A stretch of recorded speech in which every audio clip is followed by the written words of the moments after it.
गाड़ी जब स्टेशन में लगी उस समय 9 बज चुके थे। दीपक को कस कर भूख लगी थी। उसका मन हुआ ठिकाने पहुंचने से पहले किसी ढाबे में चलकर कुछ खा लिया जाए। फिर याद आया चाची तो खाना लेकर बैठी होंगी। चलते समय उन्होंने जतला दिया था कि घर से लौटकर खाना हमारे साथ ही खाओगे, उस दिन होटल नहीं जाने दूंगी। पर उस दिन यह थोड़े ही पता था कि गाड़ी 2.5 घंटे लेट पहुंचेगी। अब इतनी देर रात गए, उन्हें वह परेशान कैसे करेगा। फिर लौटकर ढाबे में जाने की हिम्मत भी नहीं होगी। भूखे पेट सो जाना पड़ेगा। और अगर अभी खाने पीने में घंटा आध घंटा बर्बाद करके घर पहुंचा और उसे मालूम पड़ा कि लोग राह देख रहे हैं तो कितना खराब लगेगा। माँ हमेशा कहती है घर से खाली पेट और खाली हाथ कभी नहीं निकलना चाहिए। एक बार का चबेना तो साथ रखना ही चाहिए। लेकिन भाभी ने उतनी सुबह उठकर नाश्ता बना दिया था, यही बहुत था। इससे अधिक की आशा करना तो व्यर्थ ही था। भाभी के रहते माँ का रसोई में खटर पटर करना अविश्वास का वातावरण पैदा करता, इसलिए वह चुपचाप खाकर निकल पड़ा था। सबकी नज़र बचाकर माँ ने 10 रुपये का एक नोट पकड़ाकर उससे कहा था, बेटा रास्ते में कुछ खा लेना। वे 10 रुपये कब के हजम हो गए थे। वैसे उसने माँ को सांत्वना देते हुए कहा था, तुम अब मेरी चिंता छोड़ दो माँ, वहाँ मेरी एक और माँ बैठी है, वह तो मेरी छुट्टियों के दिन गिन रही होगी। अब खाने पीने की कोई समस्या नहीं है। मैं क्या चिंता करूँगी रे, चिंता करने वाला तो वह ऊपर बैठा है, माँ ने कहा था और अदृश्य चिंतावाहक को हाथ जोड़ दिए थे।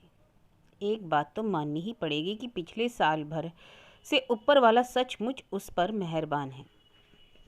उसने सोचा भी नहीं था कि उसे इस डिप्लोमा कोर्स में एडमिशन मिल जाएगा। डरते डरते ही पीईटी दी थी।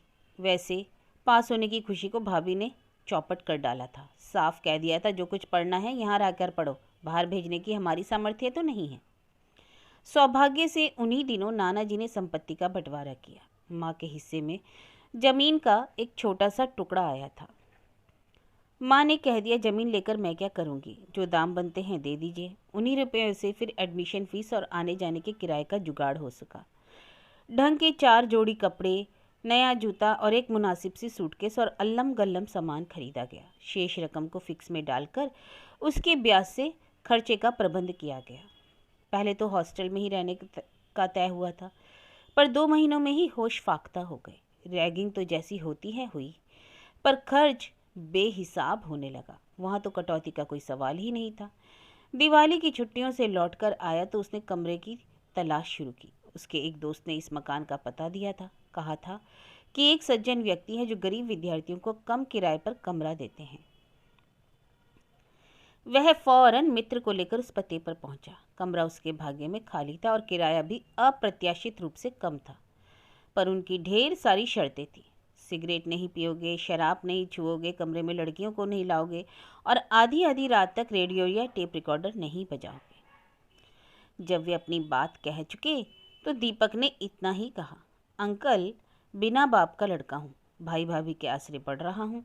वे फीस के पैसे देते हैं और माँ खाने का खर्च उठा रही है। शराब और सिगरेट की गुंजाइश ही कहाँ है। मेरे पास ना ट्रांजिस्टर है ना टेप रिकॉर्डर। अगले 2-3 सालों तक आने की संभावना भी नहीं है।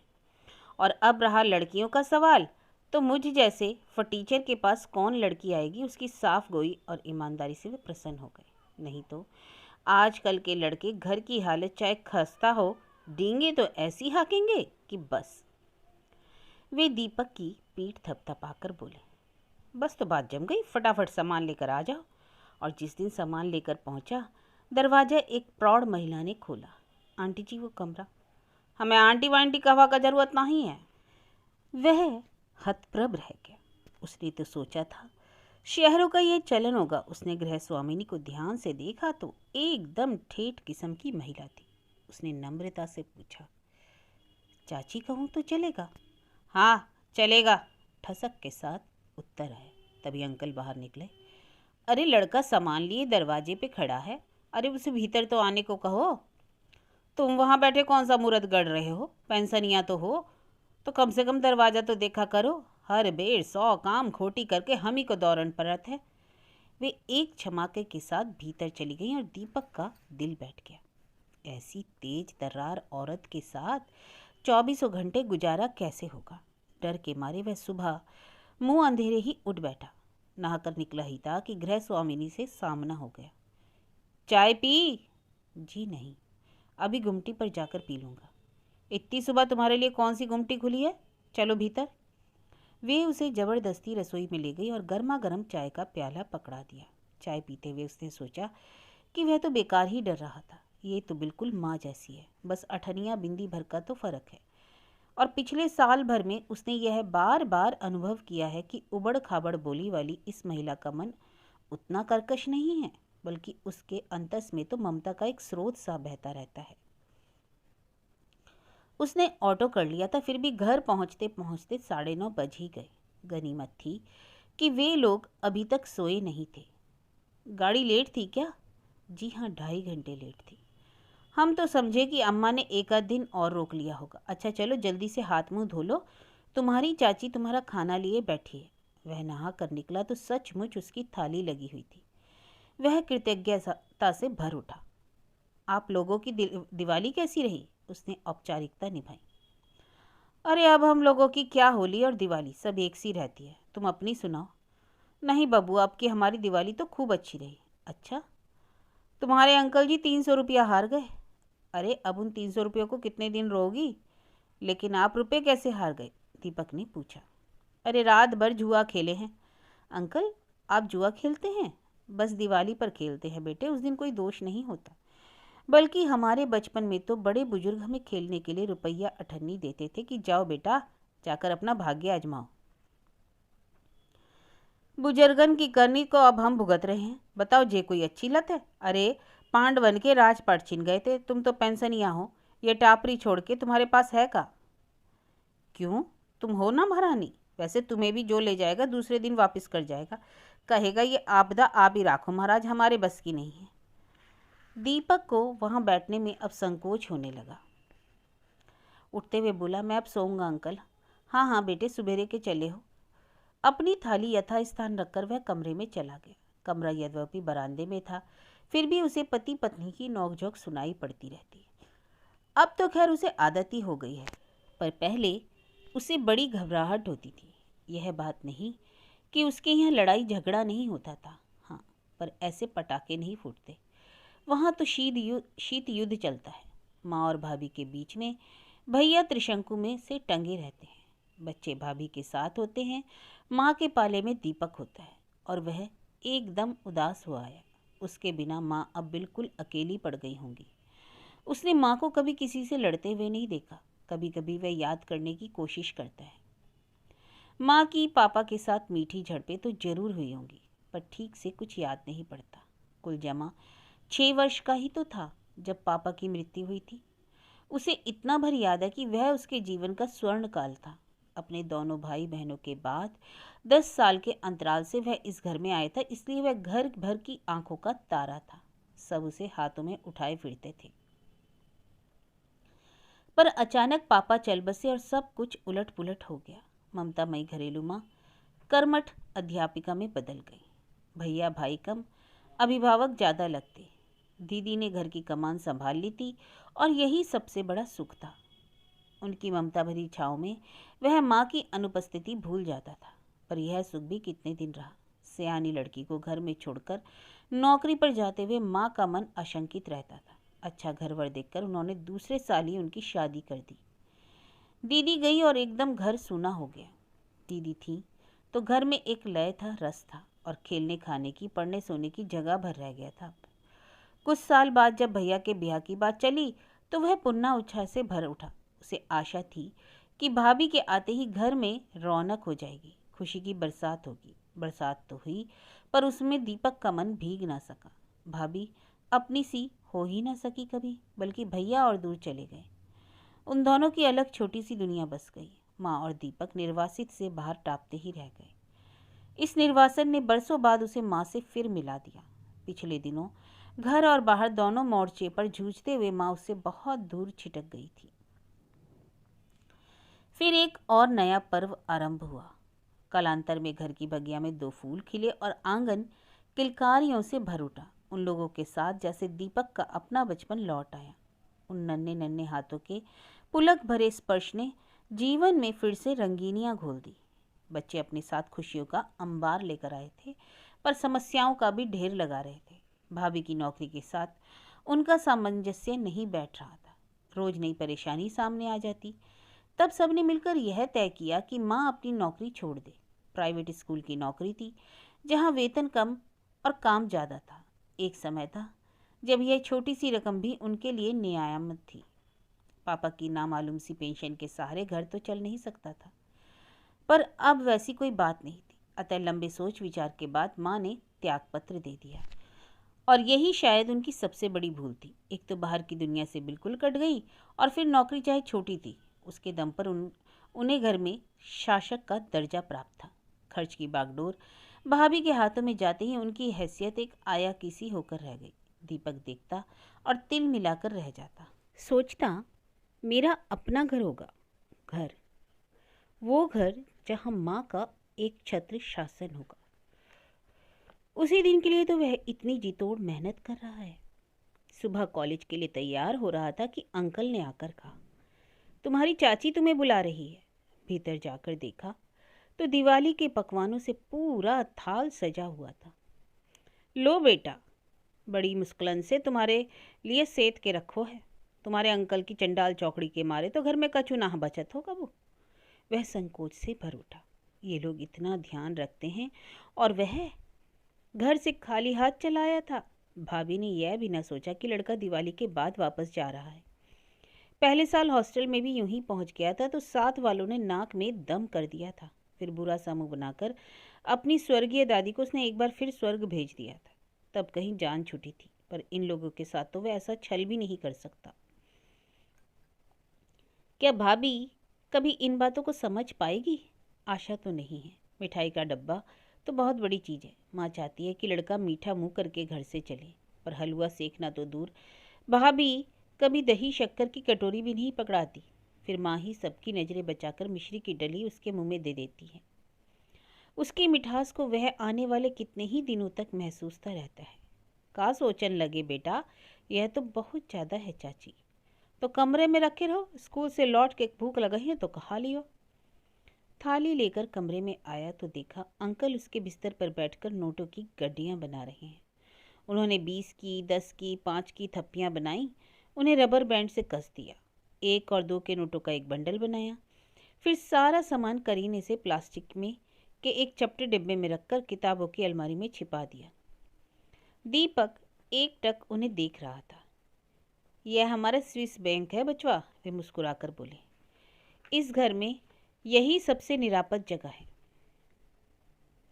जहां तुम्हारी चाची फटक नहीं सकती। अनपढ़ बीवी के भी बड़े फायदे हैं बरखुरदार। आप ये पैसे चाची से छुपा कर रखते हैं? अरे नहीं रखे तो क्या करें, सारी पेंशन सारा किराया तो वे झटक लेती हैं। मैं पान तम्बाकू चाय पानी के लिए तरस कर रह जाता हूँ। कभी सिनेमा जाने का मन होता है तो कभी दोस्तों के साथ खेलने की इच्छा होती है। अब इन सब के लिए रोज रोज कौन हाथ पसारे, और मांगने से भी क्या वे दे देंगी। इसलिए मैं फसल पर कुछ रुपए इधर उधर कर लेता हूँ, कुछ ताश साथ दे जाते हैं। जानते हो, इस बार दिवाली पर 700 जीत कर लाया हूँ, और वे 300 जो हार गए थे आप, वह तुम्हारी चाची के खाते पर है। अच्छा चलता हूँ, तुम्हें देर हो रही होगी, अभी होटल भी तो जाना होगा। सोचता हूँ ना जाऊँ, ये जो इतना सारा है। ना बेटे, यह तो चबेना है, इससे कहीं पेट भरता है? जवान देह है तुम्हारी, दाल रोटी तो जरूर चाहिए। और चलते चलते वे एकदम रुक गए। सुनो, मैंने सुना पिछले महीने तुम्हारे रुपए नहीं आए थे, तो तुम 3 दिन होटल नहीं गए, ब्रेड पर गुजारा करते रहे। आपसे किसने कहा? किसी ने कहा हो, पर अगर यह सच है तो यह बहुत बुरी बात है बेटे। हमसे अंकल कहते हो और इतना दुराव रखते हो। अरे हम पे पैसे नहीं भी होते तो घर था, 2 रोटी तो खिला ही सकते थे। आइंदा याद रहे, कैसी भी ज़रूरत हो तुम हमसे कहोगे। हम यहाँ किस लिए हैं? अगर हमसे मांगने में संकोच हो तो हमारी बैंक से निकाल लिया करो। जब तुम पे पैसे आ जाएं वापस डाल देना, समझे? उस स्नेह भरे उपालंब के आश्वासन से वह भीतर तक भीग उठा। रात सोते समय उसकी नज़रें अलमारी पर टिक गई।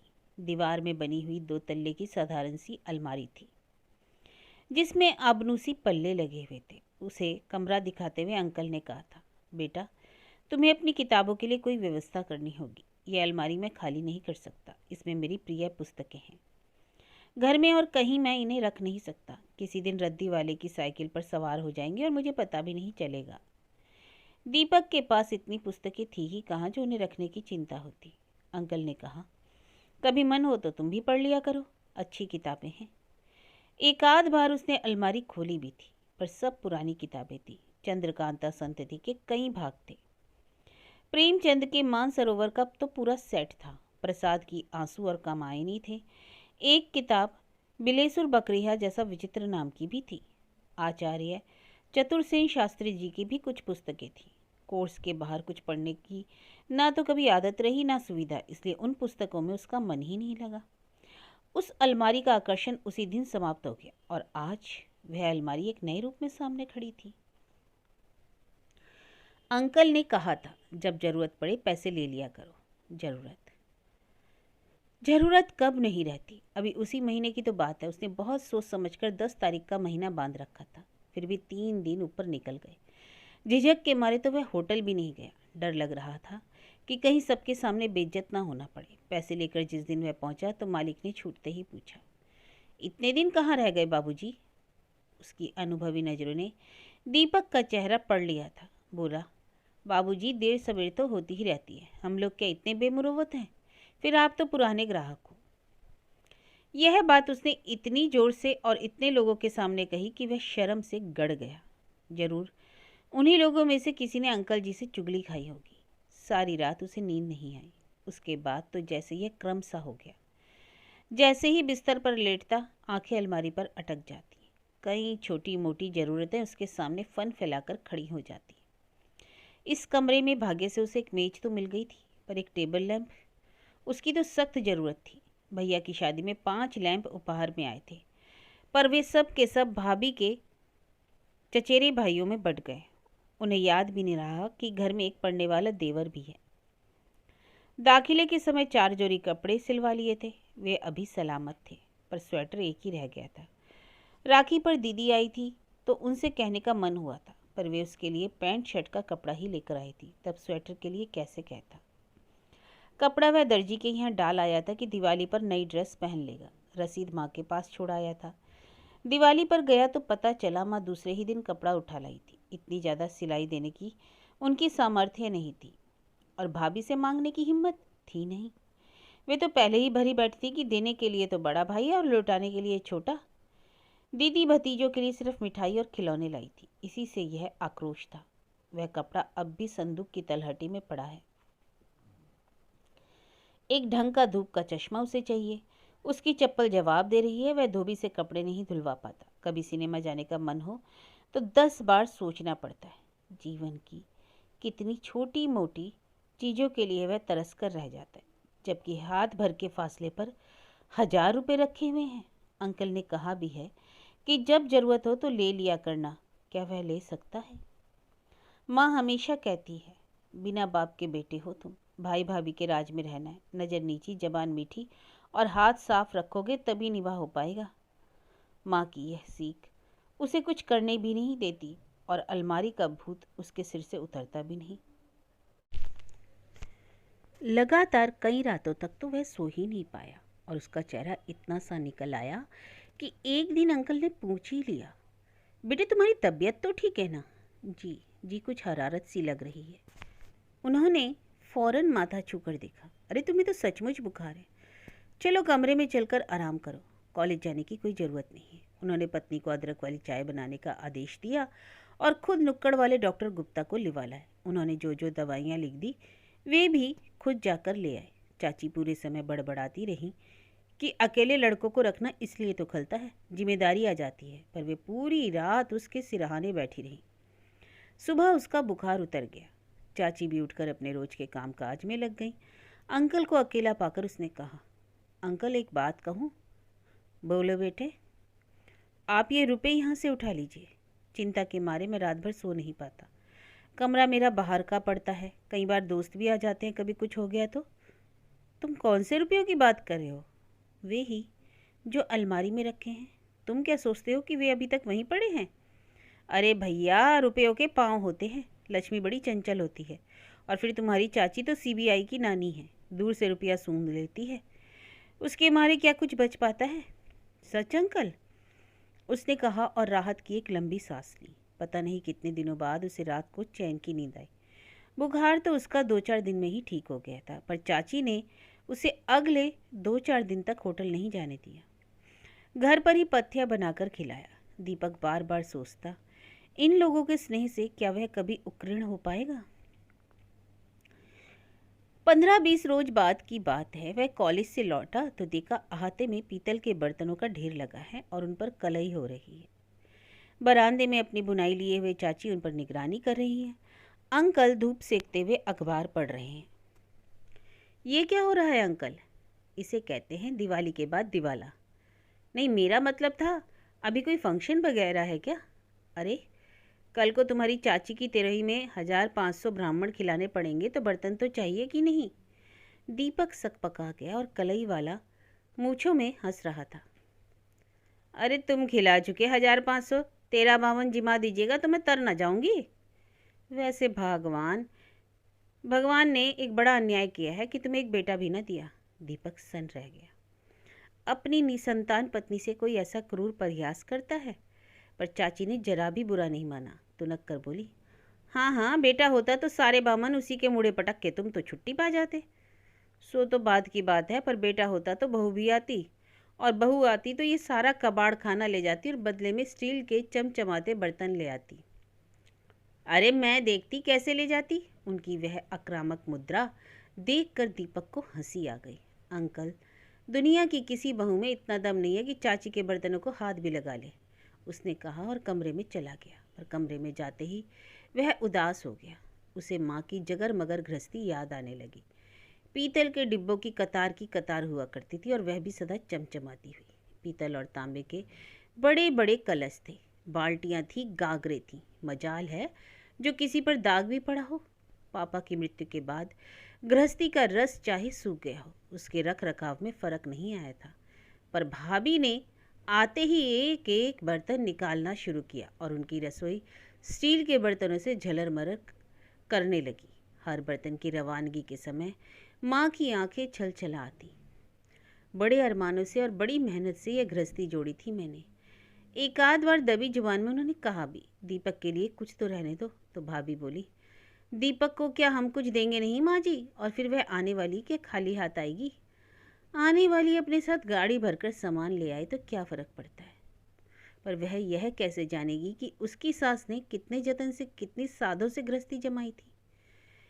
बस दीपक ने फैसला कर लिया, नौकरी लगते ही माँ के लिए पीतल के ढेर सारे बर्तन खरीदेगा और उन पर बड़े बड़े अक्षरों में माँ का नाम खुदवाएगा।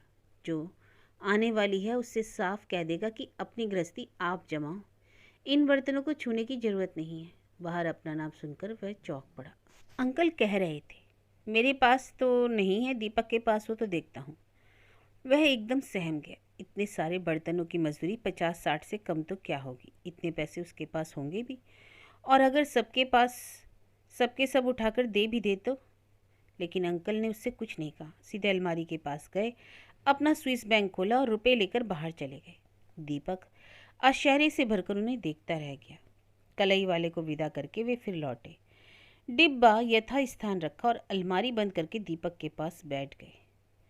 क्या सोच रहे थे बरखुरदार? यही कि अंकल झूठ भी बोलते हैं। ठीक है ना, उस दिन तुम इतने बेचैन थे कि मुझे झूठ बोलना ही पड़ा। यह रुपया तुम्हारे मन पर इतना बड़ा बोझ बन जाएगा यह मैंने सोचा नहीं था, लेकिन अब मुझे फिर टेंशन हो जाएगा। सच कहता हूँ अंकल, इस बला को यहाँ से हटा लीजिए। मैंने आपसे झूठ कहा था, मुझे दोस्तों से कोई खतरा नहीं था, परंतु मैं अपने आप से डरता हूँ कि किसी दिन मुझे मोह हो जाए तो। देखो बेटे, मोह और संयम में सूद भर का फ़र्क होता है। तुमने उस सूद भर के अंतर को बनाए रखा। इस उम्र में यह बहुत बड़ी बात होती है। तुम्हारी माँ ने तुम्हें बहुत अच्छे संस्कार दिए हैं बेटा, और संस्कार सिर्फ माँ बाप ही दे सकते हैं। जानते हो, हमने एक बेटा पालने की कोशिश की थी। वह मेरी बहन का बेटा था। 5 साल का था जब हम लोग उसे लाए थे। हमने भरपूर प्यार दिया, दुलार दिया, दुनिया की हर नेमत दी जो हम दे सकते थे, पर संस्कार नहीं दे सके, क्योंकि वह हमारा बेटा नहीं था। हमारे कर्तव्यों की लिस्ट बहुत लंबी थी, पर अधिकार के नाम पर शून्य। उसके आचार व्यवहार में, शिक्षा दीक्षा में कहीं भी हम अनुशासन का अंकुश न रख सके। अपनी आंखों के सामने उसे बर्बाद होता देखते रहे और परिणाम यह हुआ कि 15 साल की तपस्या पर पानी फेरकर एक दिन चंपत हो गया।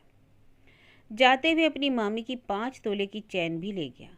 अब बहन सबसे कहती फिरती है कि मामा के प्यार ने और मामी की फटकार ने लड़के को कहीं का न रखा।